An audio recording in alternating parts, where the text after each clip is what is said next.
And so just explaining what happened yesterday. So first of all, to begin, I'd like to wish you all Tashi today. And so today, on the second day, as I mentioned yesterday, I'll give a brief account of the life and liberation of Gampopa. So I probably can't get through the entire life and liberation of Gampopa, so I'll probably have to go through the end of it tomorrow.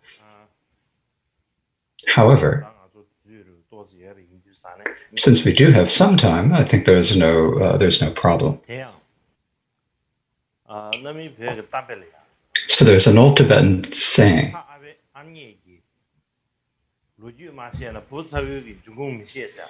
if you don't know the history of your grandparents, you don't know where the children came from, it says. And so, as it says in this saying, if we don't know the history of our gurus and of our lineage, whether we're talking about whether a lineage or someone who's upholding lineage, there's a danger that we will have no source or authority for ourselves. And so I think it's important for us to understand, to know these stories of the great masters of the path. So generally, when we talk about history or stories, it's like a big mirror in which we can see reflections that are like ourselves, but not only that,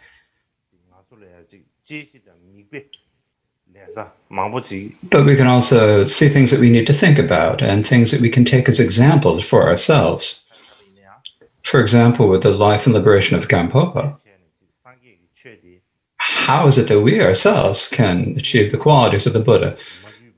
And so that they're not just a view but an aspiration, but something how we can actually practice it in a real human life. And it's like an example that gives us guidance. And so what gives us that in actuality are the life stories.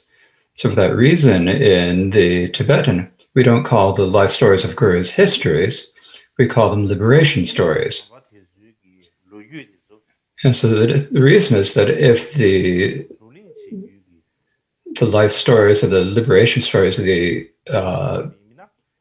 great masters, if they were only become a research topic or a topic for a conference, that would be a real loss. So we have to have they need to be something that we followers need to bring to our practice, and we have to have the idea that we should do this and the steadfast courage that we should do it. This is extremely important. So generally, with Gampopa, there are over 40 stories of his life and liberation. Now, the main ones are if we take the ones written by his direct disciples as our basis, then we can have more confidence and trust in them, I believe. Now, among all the stories of life and liberation written by his direct disciples, the ones that are known that are best written are the written by Drupma. It's a life story in verse, as in the form of a praise. And so that is one well-known one. There's another one. There's a life of Gampopa taught in the dialogues written down by Jedusum Khyentse. Also one's by Laya Changchuk Ngudrup. And there's also one by J. Baram.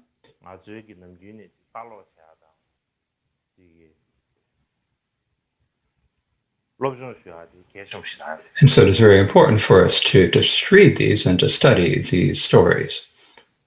Now, Lord Gampopa, his date of birth, when was that? In Pamodrupa's praise of his liberation story, it says, from his birth in the female ship here until he went to the place of emanation, it says. So as this says, So this means in the 11th century. It was in the 11th century.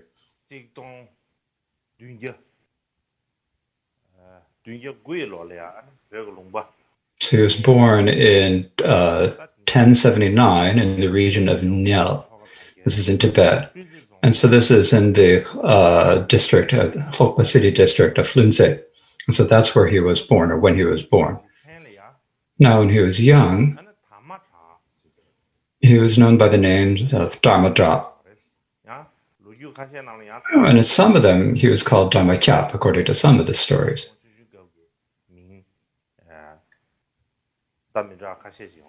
So he probably had a couple different names when he was a child.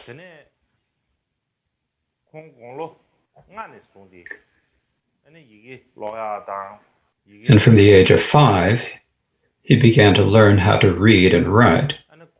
And so when he reached the age of 7, because his father and grandfathers were doctors, his family was a medical family. And so at the age of 7, he began to study medicine from his father. And so he studied the healing arts, studying medicine. So one thing we need to understand at this here is that there are many well-known names for Gampopa, and so another name for Gampopa was Dapolhaje. So Haje means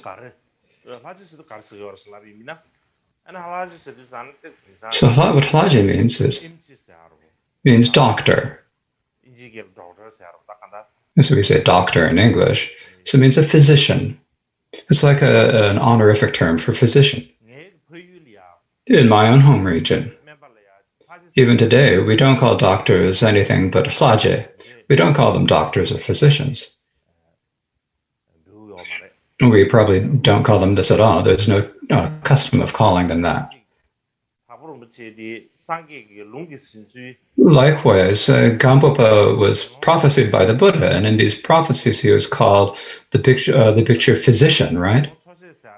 So when we talk the picture physician, should be understood to mean Dapolhaje. So there's the name Dapolhaje. And this is an important name for Gampopa. So basically, from his childhood onward, Gampopa studied medicine. And he had about 13 different teachers. And he came he reached the culmination of his studies and became a very skilled physician.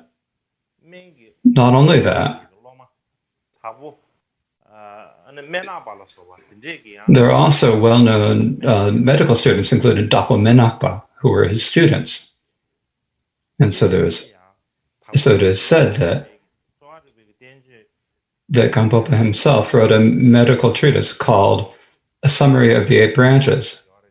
It's said that there is there, but this text is no longer extant. We can't get it. But there is still a text called the Shorter Text of Dakpa. So the person who compiled this collection was the Dr. Menakpa, and it primarily contains the Gampopa's writings about medicine, as well as his instructions on medicine, notes on his instructions on medicine. And this shorter text of Gampopa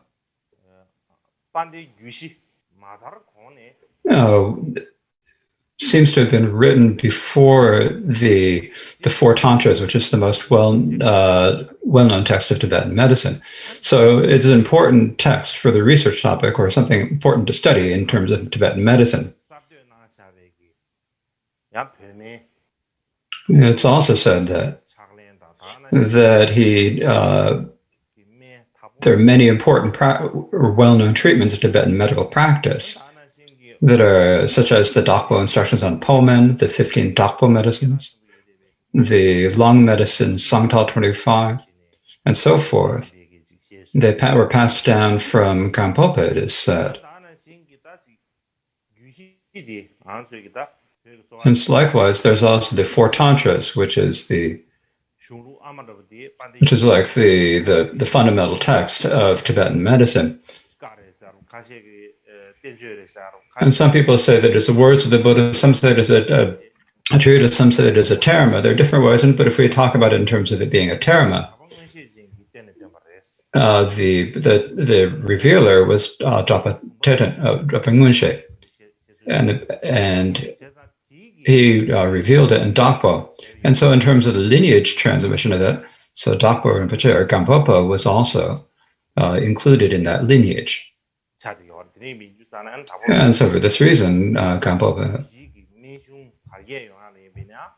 in terms of the lineage of the four tantras, the great Tibetan text, he also had an influence on its spread. Even that also, before he went forth and became a monk, from Bari Lotso and Sanka Lotso, he received secret mantra dharma teachings on chakra samvara and so forth, according to some histories. And when he reached the age of 16, his two parents insisted, you have to get married. And they really insisted that he has to get married. And so he married the daughter of Chim Jose. So he married her, and they lived together. So at that time, his primary work was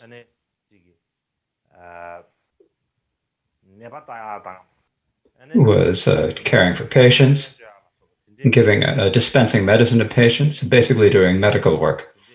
But sometimes he also did farm work, including plowing fields and such.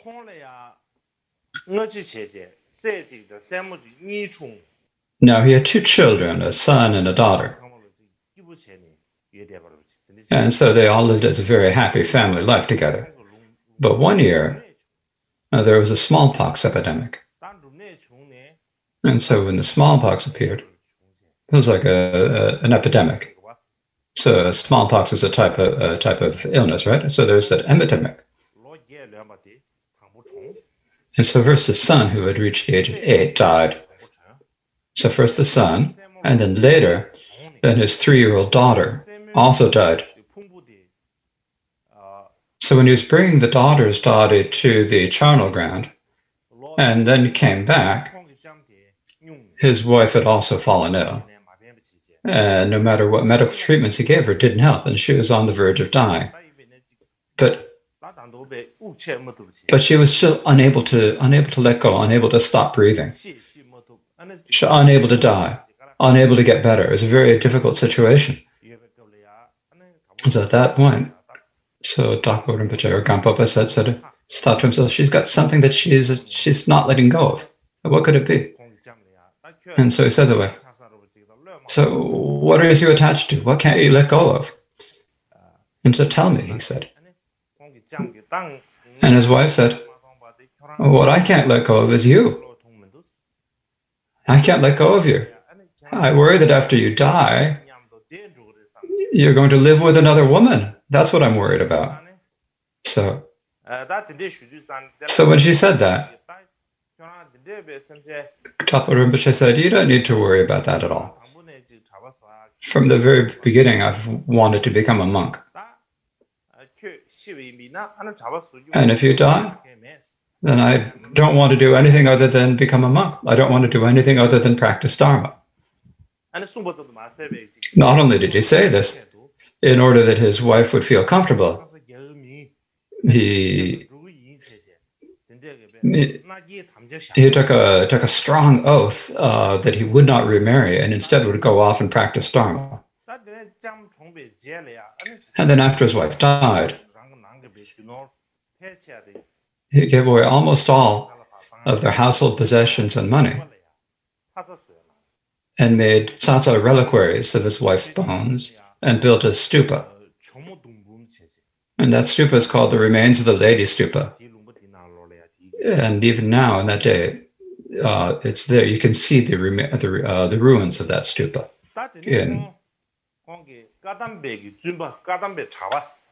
Then he met a Kadampa monk named Gondon Pasur.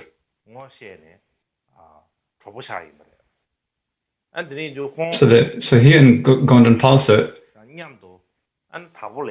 they became friends and they went to Dapo together. And then in Dakpo, there was a lama named Mario Leru Shirap. Who acted as the Kempo. There was a Geshe Jesu Sempa who was the Acharya. And so at the age of 26, when he had reached the age of 26, so this was in 1113 in terms of the Western calendar, and he took the complete ordination at once. And what that means is that on one day he took the vows of going forth and the novice and the bhikshu, all on the same day, on the same time on the same day. So that's what we call complete ordination at once. In the Tibetan tradition, when someone becomes a monk or a nun, then at that time,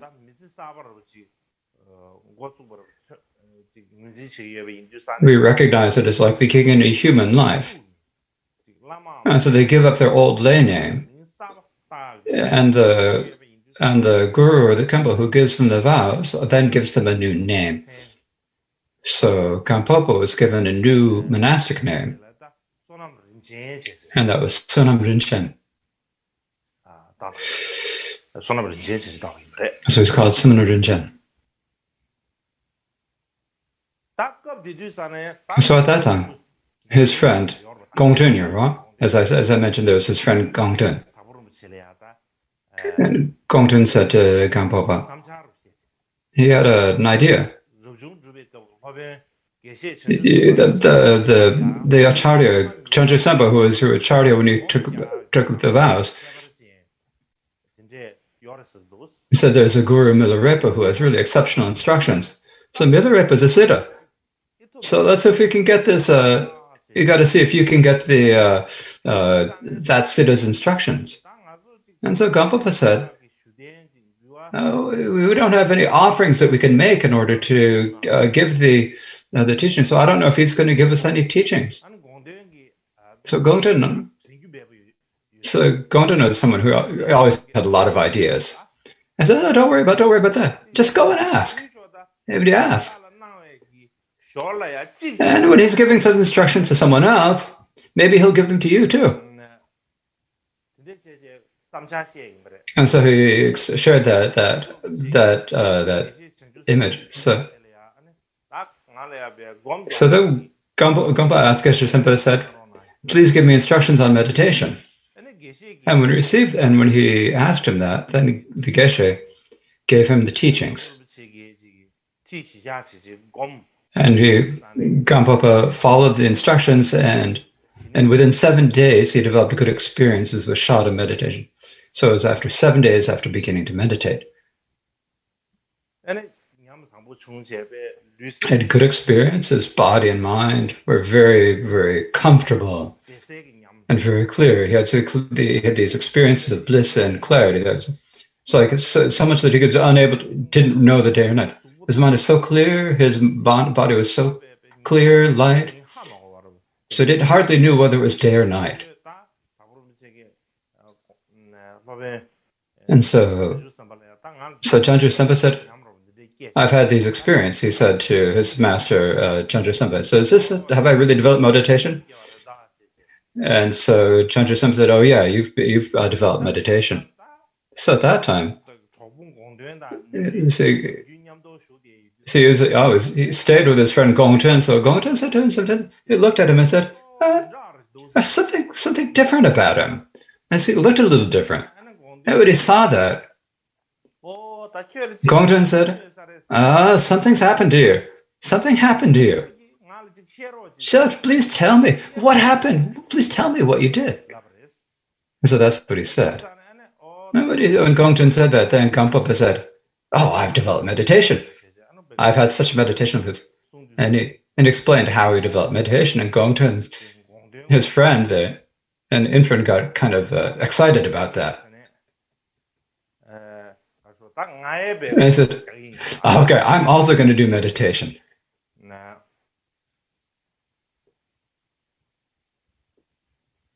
I'm going to meditate. And if I don't develop meditation, either I'm going to develop meditation or I'm going to die on this very bed.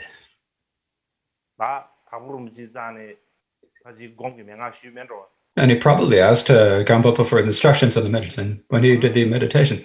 He also developed really strong experiences of resting and meditation. And one of the things, he was so excited about this that he wrote on his bed, I, Gongton, exhausted samsara here today. And he wrote this on letters. So there's that story about that. And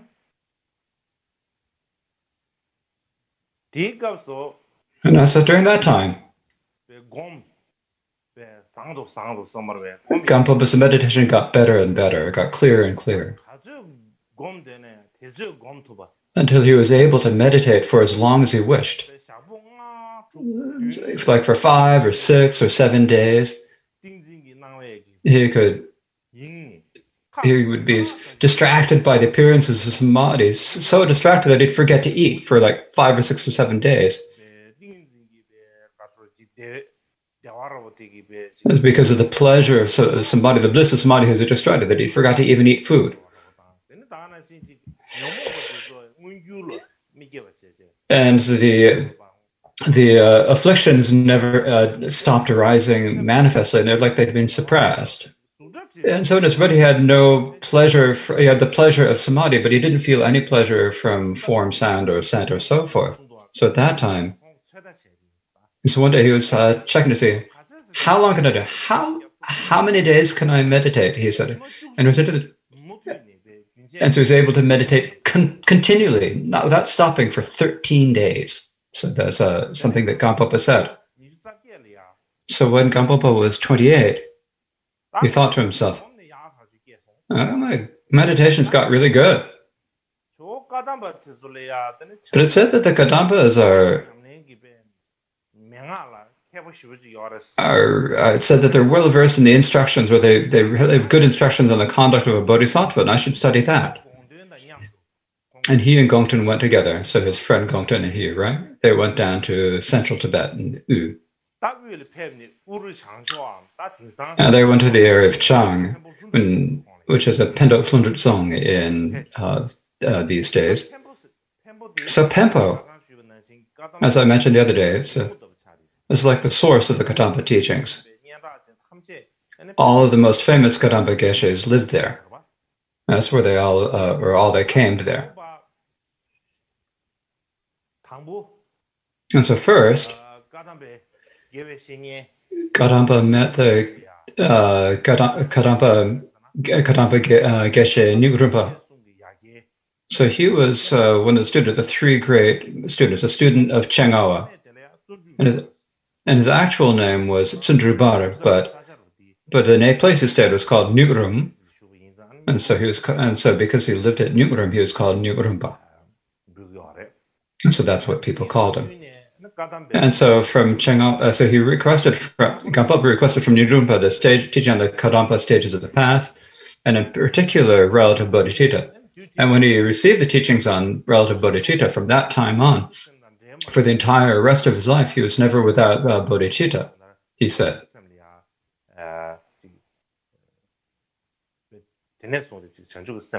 So from that time onward, for the rest of his life, he practiced bodhicitta.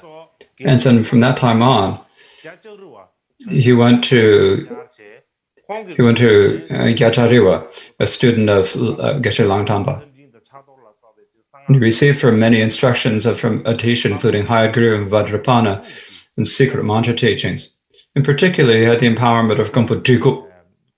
And on the night after he'd taken that, he had a vision of seeing Gompo.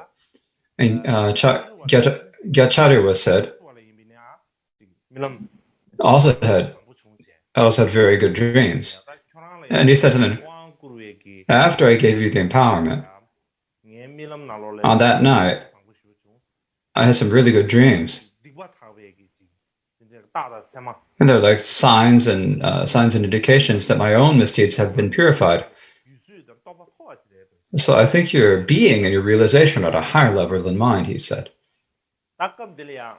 So at that time, Langtamba was a student of Potawa. Langshara.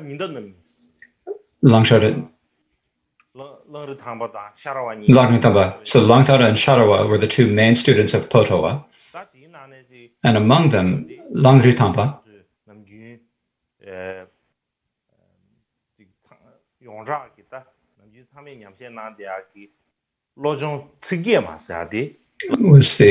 he was the author of the 8 verses on training the mind that we all know and practice. And so Geshe Langritampa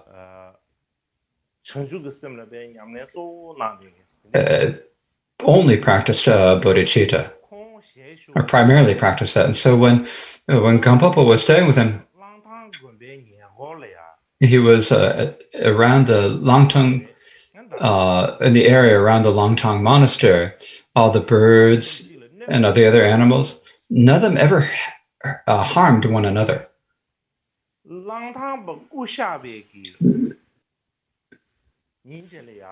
On the day that Langritampa, an old woman came to another from the place. An old woman from the other place came to that place, and she arrived there, and she thought, Langtampa has probably passed away, she thought. She didn't know. She hadn't heard it. She had just arrived. And she looked at him. Langtampa must have passed away, because when I came here on the word, I saw animals killing with each other. I never saw that before. I saw that. So Langtampa probably passed away, she said. And so he must have been a great bodhisattva. Gyachariwa was one of his students.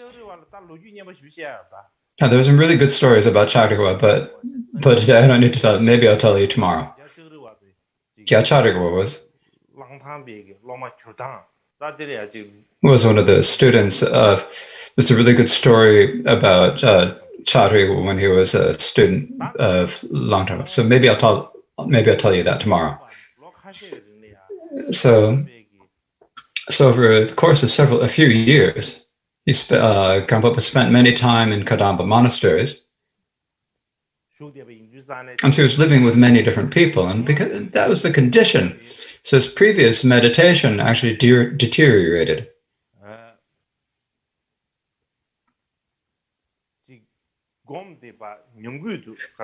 So it's like his meditation. Not only did his meditation not get better, it got worse. And so he began to really worry about that. And because he got worried about that, there was a Geshe Gyayunda who was primarily practiced meditation. And so we went and asked him about the meditations. So he went to Gyayunda. So Gyayunda primarily taught in the stages of the path and how to meditate on these, and gave him the instructions on this. And so when Gampopa meditated, and so it's like he was able to restore his meditation improved. Still, but the meditation that he was doing at that time was primarily impermanence and the defects of samsara. The meditation is a stage of the path, and since he was only meditating on those, because of that, he began to feel a real sense of urgency, and his mind was filled with a wish for emancipation and world worth. So his earlier experiences of bliss and of clarity decreased somewhat. So that is how it happened. So in any case, he studied with many different gurus. And when he was thinking about this, well, there are many different ways to practice the Dharma, but among them, the meditation practice is the most important. And so it made the resolve to only engage in meditation practice. And he went to his homeland. And on the way to his homeland, he said he went to the Geshe Deba, and received the instructions on White Tara. So when you do the White Tara practice, that from the Atisha practice, there's the the lineage originates from Geshe Jepa. So then he went to his homeland, and when he went to his homeland, there was the ruins of his parents' house. So he built a retreat house, a retreat cabin there, and he stayed there during meditation. And so his previously he'd had experiences of bliss and clarity that had decreased, that diminished or deteriorated, and so they then kind of were restored, and his meditation got better and better. And so in his dreams, he also saw the signs of achieving the 10th Bodhisattva level that are explained in the Light of Gold Sutra and the Sutra and the 10 Levels and so forth. And we had so many different dreams. Kampopa thought to himself, I haven't achieved the levels, but so why am I having all these dreams? Are they dreams from just a mental confusion, or are they like emanations of ghosts? Or so you begin to worry about this. So there are so many different signs.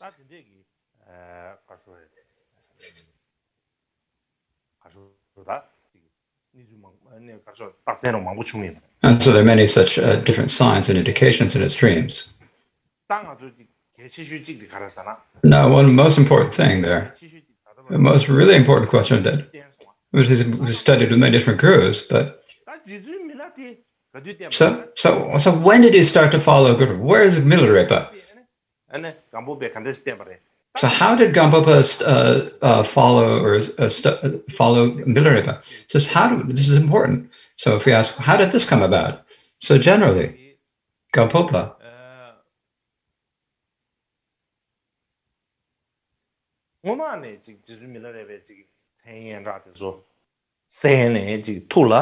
had heard about heard the name of Milarepa and his deeds, and so he had faith for him, but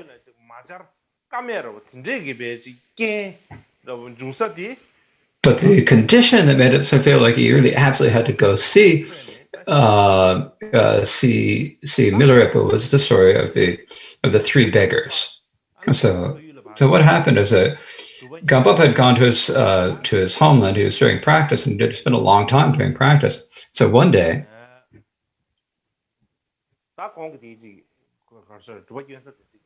the place that he was practicing was probably in Chakri, and so there's a place called. So he went off to go for one day. He went to take a rest, and so he went for a walk. And there was a place where the three beggars got together. So the beggars, they were killing the lice. Like when you never wash, of course you get a lot of lice. So they're killing the lice, and they were complaining, and they're always talking and commiserating with each other. And he saw these beggars. Then among them, there was one of them. The first beggar said, what he said was, "Oh, we have no merit at all. Just if we had merit, and then we would have to, without needing to look for it, we'd get some sort of a nice piece of sampa dough and some nice soup. There'd be nothing better than that. So wouldn't it be wonderful if that happened?" And then the second beggar said, no point to any of that. That's just like making aspiration. What point to that? What's better than that? So we need to be born as the son of the Lord of Nadat City. So this is the king of Nadat City. So this is like, and so, so there's no longer an emperor, but there's still the original. So at that point, there's a Nadat City. And so that's, we have to go see. So we have to be born in that family, is what they're saying. And the third said, what's so good about being Tsete? He's going to have to die someday. What would be better than that? What we really need to hope for is Milarepa.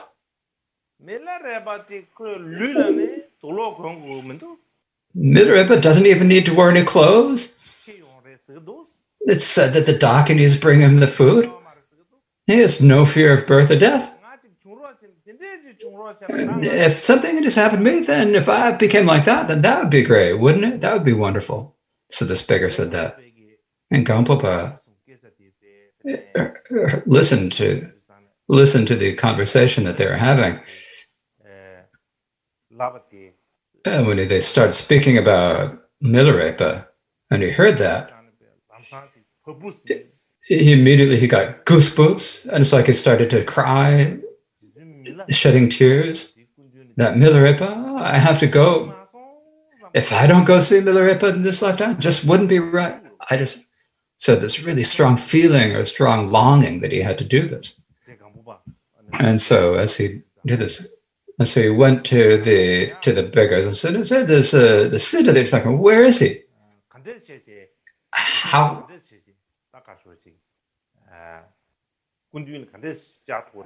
can I go and see this Siddha?" When he asked him this, one beggar said, Milarepa is probably in the mountains in Jindanyana. And so he gave that to Kampopa said, "No, sir, if that's the case, so please take me there. Is it okay if you take me there?" And the beggar said, "You're young. You're so young. We wouldn't be able to keep up with you. So you go alone. And when you get to Lhasa, you'll hear where he's been because he's so well known. So just ask someone and you'll learn where he is." And so that's what happened. And so when that Gampopo was like really, really happy, really delighted. And he gave the three beggars like really as much food as they could eat. He gave them as many presents as he could. And said, and so the next day thought, I need to speak to them again the next day. But the next day it's like they had disappeared. Who knows where they'd gone? No one knew where they'd gone. And so Gampopa said, "Oh, those three beggars are probably Milarepa's emanations. They're either messengers or emanations. They're not just ordinary people."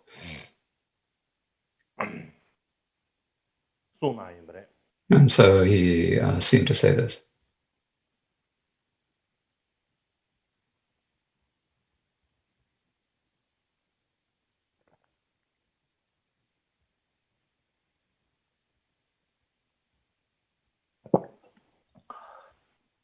어다들이 인주산에 다되기 다가다 제 강보바 밀레레바 제아그베기 지 겐도 조디. So this is the primary condition for him to meet Milarepa, is this conversation with the three beggars. So from tomorrow, I'll speak about how he met Milarepa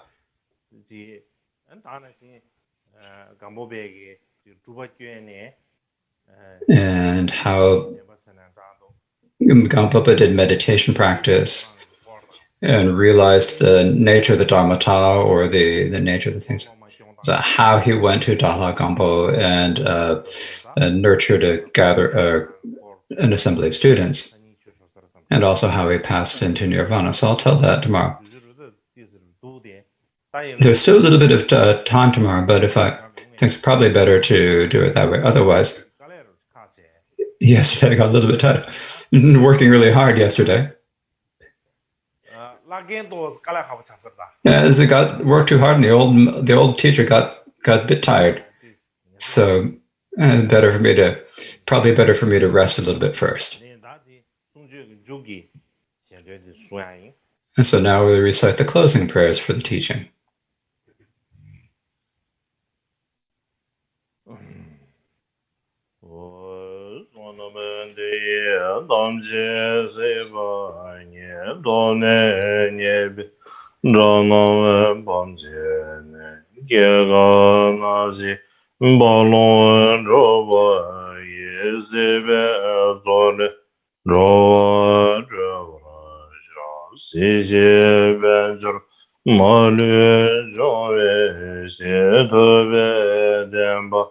유레 네바 렌제 제베 게보 담보 나벤주르 게게 유레 샤데 게게 니제 라조가마 바게게 제네 제드가마 게게 동조 왕그라가마 바웨게 론데르네 샤데 정아 젠베 다옌 동에 센제 다예 게바 제와 상예수 최대 제제 중요로지